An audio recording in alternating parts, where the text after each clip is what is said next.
Let's solve the inequality in problem number 3 using inverse operations to get this variable m all by itself. Step 1. Read the inequality.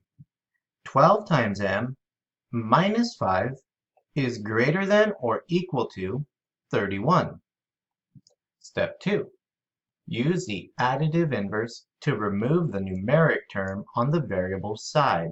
Here's our inequality. The variable side is this left-hand side of the inequality, and the numeric term is this minus 5.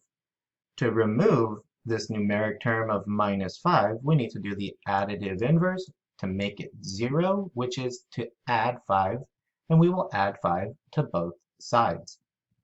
Adding 5 to both sides, we see here that minus 5 and plus 5 will cancel away each other, equals 0, and we will be left with 12m is greater than or equal to 31 plus 5, which is 36.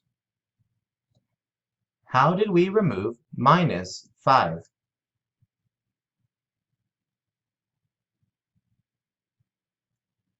We removed the numeric term minus 5 by using the additive inverse of adding 5, and we added 5 to both sides of the inequality. Step 3. Use the multiplicative inverse to solve for the variable. The variable m is still not solved. It's still not all alone on this side of the equation. We still need to take this coefficient of 12 and make this become 1. And we're going to use the multiplicative inverse to do that. So to make 12 become 1, we need to divide 12 by 12. So dividing by 12, we do it on both sides. And we will now have 12m divided by 12 equals 1m, or just m, is greater than or equal to, bring our symbol down, 36 divided by 12, which is equal to 3. So we now have solved the inequality because the variable m is all alone on one side of the inequality, and we can read solutions are all values greater than or equal to 3. How did we solve for the variable?